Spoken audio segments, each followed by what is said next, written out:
રાજ્યભરમાં ઠંડીનો ચમકારો યથાવત છે। 5 શહેરોનું તાપમાન 10 ડિગ્રી કરતાં પણ નીચું નોંધાયું છે। ત્યારે અમરેલીમાં 8.2 ડિગ્રી તાપમાન, રાજકોટમાં 9.4 ડિગ્રી તાપમાન નોંધાયું છે। ત્યારે કંડલામાં 9.6, અમદાવાદમાં 12.2 ડિગ્રી તાપમાન નોંધાયું છે। ત્યારે ગાંધીનગરમાં 11.8 અને કેશોદમાં 9.6 ડિગ્રી તાપમાન નોંધાયું છે।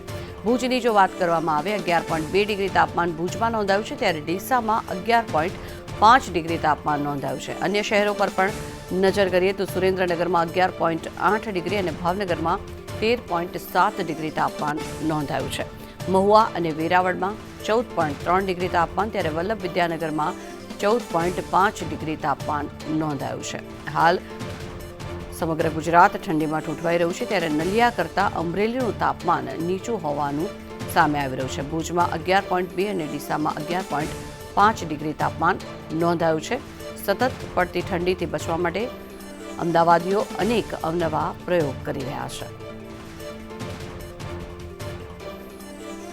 આ અંગે વધુ માહિતી મેળવીએ સંવાદદાતા આયુષી યાજ્ઞિક આપણી સાથે જોડાયા છે। આયુષી, જણાવશો ખાસ કરીને જે રીતે વહેલી સવારથી લોકો ઠંડીમાં બહાર વોક કરતા નજરે પડી રહ્યા છે, હાલ ઠંડીથી બચવા કયા પ્રયોગો અપનાવી રહ્યા છે?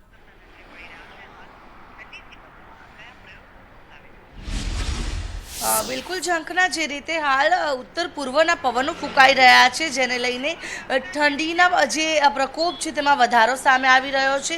મોટાભાગના જિલ્લાઓની અંદર તાપમાનમાં 2 થી 3 ડિગ્રી જેટલો ઘટાડો આજે સામે આવ્યો છે। અમદાવાદમાં તાપમાન 12 ડિગ્રી સુધી પહોંચી ગયું છે, તો અમરેલીમાં જે તાપમાનનો પારો છે કે જે નલિયા કરતાં પણ નીચે એટલે કે 8 ડિગ્રીએ પહોંચી ગયો છે। ત્યારે અમદાવાદમાં ઠંડીનો પ્રકોપ વધતા જે વિઝિબિલિટી છે તે ધુમ્મસના કારણે ઘટવા લાગી છે। જે ધુમ્મસનું પ્રમાણ છે તે અમદાવાદ શહેરમાં સતત વધતું જોવા મળી રહ્યું છે અને આ ધુમ્મસના કારણે વિઝિબિલિટી ન હોવાથી જે ખાસ કરીને હાઈવેઝ પર વાહન ચાલકોને પણ મુશ્કેલી વેઠવી પડતી હોય છે।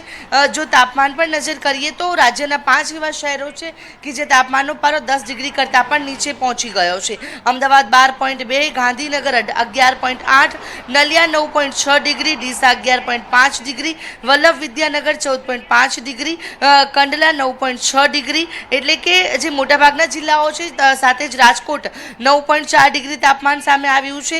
આ ઠંડીના પ્રકોપની વચ્ચે જે પવનોની ગતિ છે તે પણ ખૂબ વધુ જોવા મળી રહી છે। વહેલી સવારથી જ અમદાવાદમાં ભારે પવનો ફૂંકાઈ રહ્યા છે। ઠંડીની સાથે પવન ફૂંકાતા લોકોને વધુ ઠંડીનો અહેસાસ થઈ રહ્યો છે, એટલે કે અત્યારે હાલ જે ઉત્તર પૂર્વના પવનો ફૂંકાઈ રહ્યા છે, પવનની ગતિ 5 થી 10 કિલોમીટર પ્રતિ કલાકની ઝડપની છે અને પવનોના કારણે ઠંડીનો ચમકારો પણ લોકો વધુ અનુભવી રહ્યા છે અને આવનારા દિવસોમાં હજુ પણ આ કાતિલ ઠંડીનો દોર યથાવત રહે તેવી પણ સંભાવનાઓ વ્યક્ત કરવામાં આવી છે।